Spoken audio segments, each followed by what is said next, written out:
Getting Geeky with Gamer Leaf, the podcast in which one man strives to level up his geekhood and helping you do the same, one battle at a time. Now, let's get geeky with Gamer Leaf.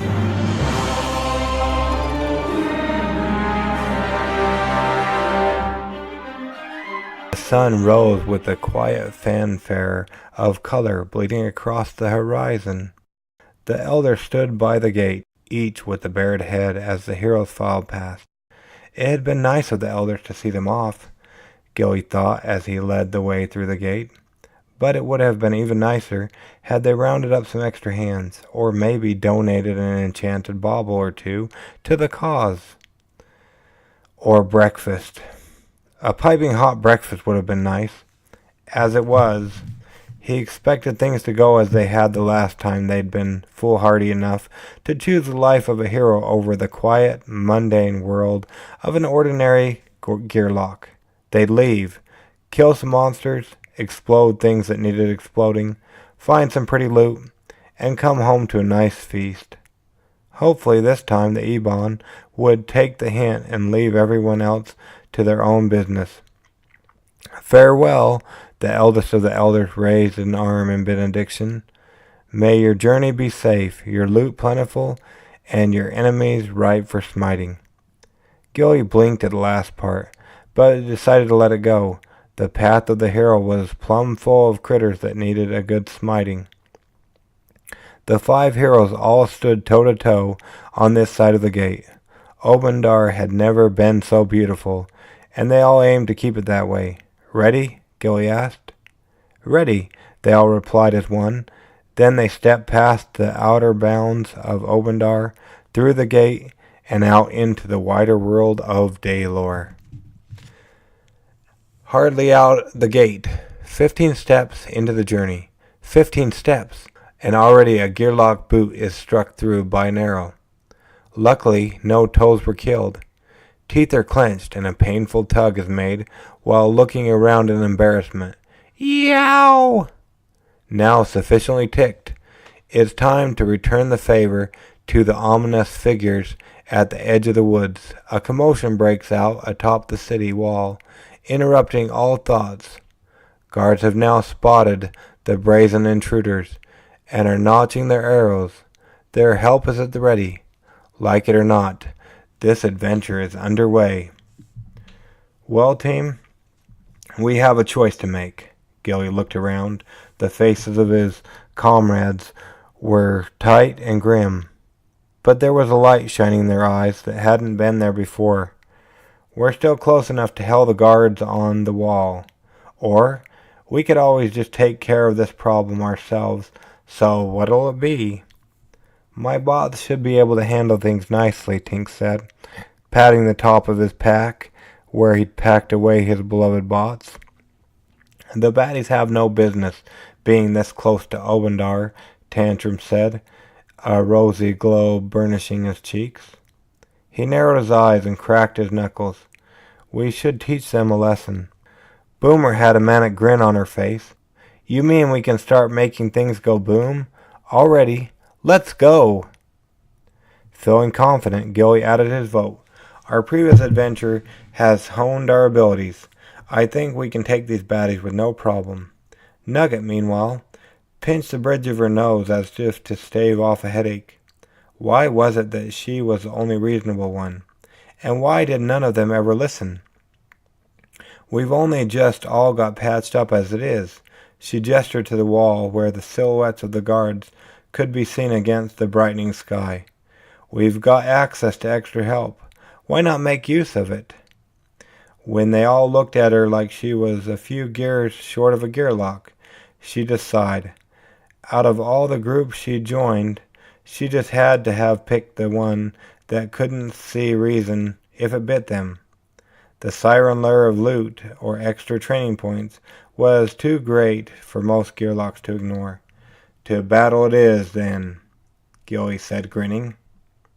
They peeped around the gate post they'd taken shelter behind, squinting. Two massive shapes stood near the forest, as if guarding it from unwary gearlocks. Is that a troll sage? Nugget asked, groaning. Ghille nodded. The other appears to be a troll enforcer. Trolls, Tink muttered. He cast a worried look at his pack. He'd been working on a new bot design, but he hadn't yet had time to test it to his satisfaction. Of course, it had to be trolls. Trolls, being the big, thick-skinned lugs that they were, tended to be very hard on everything they came in contact with, especially things that relied on delicate cogs and gears. Ah, Boomer glared at the looming shadows ahead. Trolls don't go boom very well. Indeed, they did not. And these two were particularly nasty. The sage had somehow picked up the talent to inspire his comrades in arms, while the enforcer appeared to be well versed in taunting. They all glanced nervously at Tantrum, who was grinning at the enforcer. This would not end well. Flying into position, Tink hurried over to the far left. Ghille took up his battle stance next to Tink, while Boomer set up shop next to him. In the far right corner was Nugget, who looked more than a little annoyed. Tantrum, however, had bypassed everyone, and stood nose to nose with the troll sage. Ghille, being the closest, would have dragged him back, but he'd seen rage in close quarters, and didn't relish seeing it aimed at him any time soon. Boomer, do something, Ghille hissed, his mind racing to calculate the best plan of attack. Sure thing, boss. Boomer wasn't quite finished crafting her bombs, so she went with the regular attack, hoping to throw in a little defense on the side. Luckily, she managed one of each, and scooped the bone into her backup plan. Take that, she yelled to the troll enforcer. Being thick-skinned, he shrugged it off. Not willing to waste any more time, Ghille summoned his falcon. The majestic bird flew into position so it could guard Boomer from the enforcer, who was sending them very unloving looks. Fortunately, the falcon was unforgettable. For now. Then Ghille turned to the troll sage. I thought sages were supposed to be smart, he shouted before loosing an attack of his own. His dexterity had been depleted some from the falcon, but he managed to attack with a might of 3. Great. That took the sage's health down by a bit, but they still needed 4 more direct hits to take it out completely. Tantrum, seeing that the others were busy calculating a plan of attack, went on the offensive. Stupid know-it-all, he shouted as he waved his trusty axe, that was nearly as big as he was. Luck seemed to be on his side, for he was able to deliver an attack with the might of 4. The gearlocks cheered as the troll sage staggered, 1 trifling HP left, and then he was a goner. Better yet, Tantrum's rage was contained at a hefty 1.8 on the rage meter. But now it was the sage's turn to attack. Sneering at Tantrum, he unleashed an attack with a might of 2, while strengthening his defense shield by 2. Tantrum grunted under the sudden attack, stumbling as his HP was depleted by 2. He still had just half of his HP left, so he wasn't out of commission yet. The sage's attack, however, triggered his rage, and when he woke up, face down in the moss, his rage meter had been reset at the starting value. Confound it, just when he'd gotten his rage all built up and everything. Tink, seizing his opportunity to strike, decided to roll for both attack and defense. Unfortunately, building his army of bots had not done much to strengthen his offensive skills. He managed one attack while the other came up bones.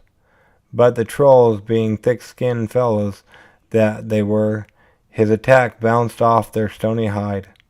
Nugget, apparently, missing that the troll sage was having trouble standing upright, opted to attack the troll enforcer instead.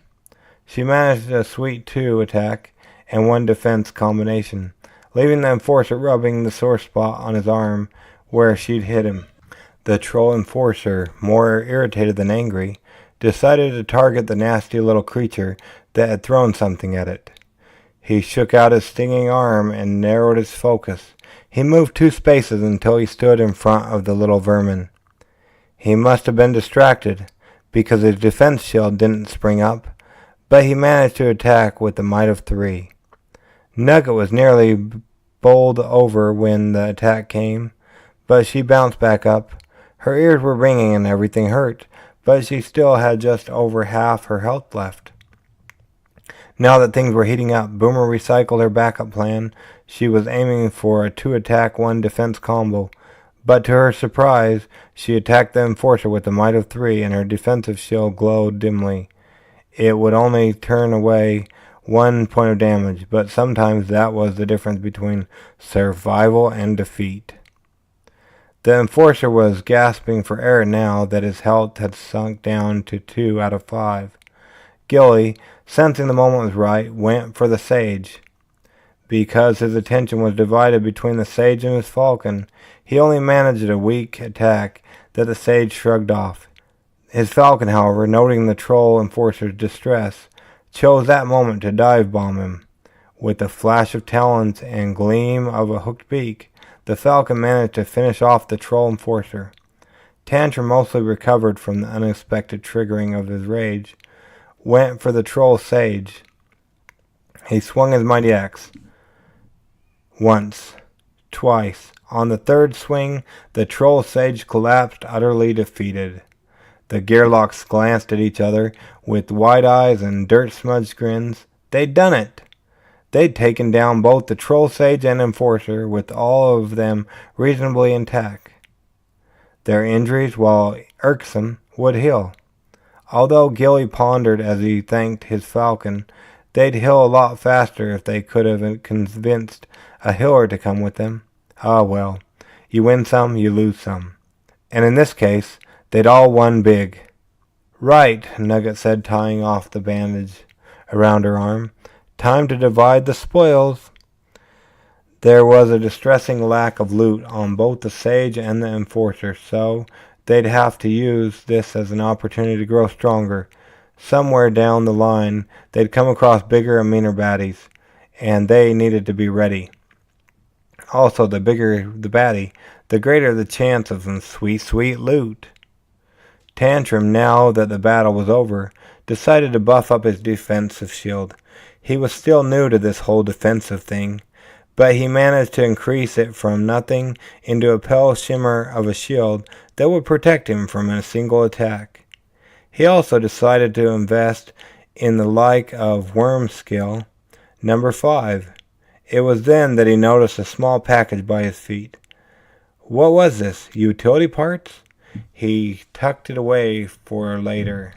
Ghille, heartened by his valiant Falcon, decided to summon a tiger as well.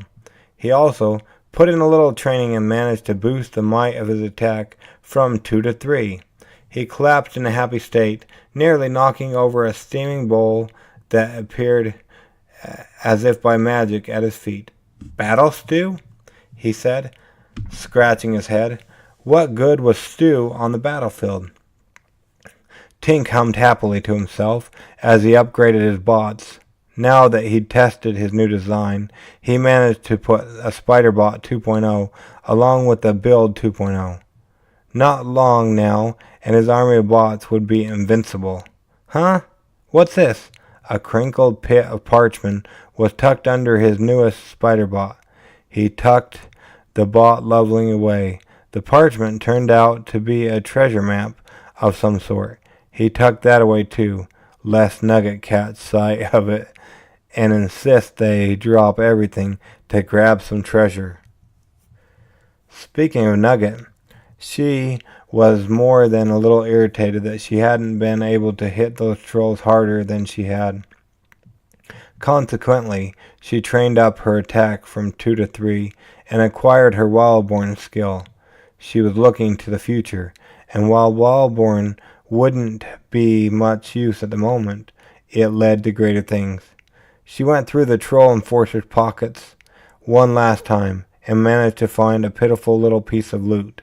Still, you never know when a rusty optics could come in handy, so she stuffed it into the bottom of her pack. Last but not least, Boomer also trained up her attack skills from 2 to 3. She also threw in a little more practice and managed to master her smokescreen skill. She hummed a happy little song, imagining all the beautiful bombs and explosions that were going to be in her future. She pocketed a mechanical assistant that had sat unnoticed by her boot. While she preferred to make things go boom, a gear lock could never go wrong by having a surprise dexterity upgrade to tip the scales against her or his foes. Tired but cautiously celebratory, the Gearlocks whipped up some supper, tended to their wounds, and got some shut-eye while they could. The next day would be here before they knew it, and who knew what would be awaiting them on the next leg of their journey. Did that sound familiar to you guys? Well, it shouldn't have, because that was our adventure of Too Many Bones, you guessed it. So yeah, this is Season 2, Episode 2 of Too Many Bones. What were your thoughts? We'd love to hear your input. Go ahead and send us an email at gamerleaf@gamerleafgo.com or send me a message on the messenger of Facebook at Getting Geeky with Gamerleaf. We'll make sure we leave links in the show notes. And now you know what time it is. It's time for Kickstarter Corner.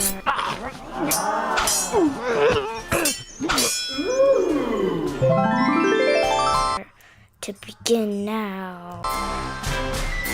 You heard her right. It's that time again. So for Kickstarter Corner, we have some great ones coming at you. We've got from Lucky Duck Games, Chronicles of Crime, which is a cooperative game of crime investigation, mixing board game and virtual reality. You should definitely check out this great game. It is awesome. They've only got through the 20th of March, so it's going to be a short one, but it is awesome. I've seen the video, and you should too. It looks like Edo does a playthrough of it, also of Rahdo and Man vs. Meeple, so there's a couple of reviewers on that, as well as one of our favorite podcast hosts, Allan Gerding, actually has backed this project. So if you like Tuesday night games and their podcast like I do, then you might like this game. I really want to play this one. This is awesome, and I think I'm going to tell Lady Leaf about it. Next, we've got Swords and Souls. Earn your escape from Underworld by fighting your former friends in this fast-paced combat card game. Get ready to get aggressive. This is from Jaron Frost at Fridge Crisis Games. Check it out on the Kickstarters. It goes through the 22nd of March. And then we've got Kami-sama. It's a game of asymmetrical powers, area control, and beauty for 2 to 4 players. We actually sat down with Mark from Colossal Games this last weekend, and we will have him on the show talking all about Kami-sama, amongst some other things. This project goes through March 11th, so you better get on that. That's next Sunday. So yeah, that's pretty soon. You want to check that out. Don't be left in the dark. And also, if you have... You'll find out during the podcast as well when I talk to Mark. But if you've pledged to Western Legend, make sure you get all your information up to date so you can get your game on a timely manner. Then we've got Animal Elements, the Wild Miming Game, a gorilla with brain freeze, a hyena with a hangover. Act out ridiculous combinations in this hilarious family-friendly party game. And you might have already heard the interview with this gentleman. They have 10 days to go, and yeah, this is backed by Richard Simpson, who is one of our favorite podcasts as well. He does We're Not Wizards, so check out that game. And then, did we already talk about Palm Island?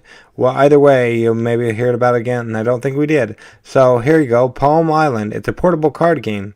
Take your island with you. Play anywhere with this portable deck transformer game. They funded like on the first day, and they have about 10 days to go, or 9 or 8, or they go through the 14th of March, so next Wednesday.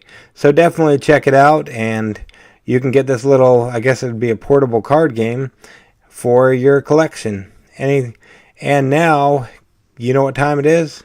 Well, it's time for us to get on with our lives, you to get on with your lives. So get geeky, stay geeky, and bring others into the geek fold. And we will catch you all on the flip side. You guessed it.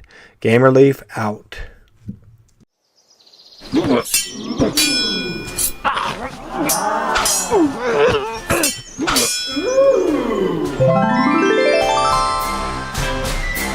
Gamer Leaf levels up. Tune in next week to see if Gamer Leaf's luck holds up.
Gamer Leaf levels up. Tune in next week to see if Gamer Leaf's luck holds up.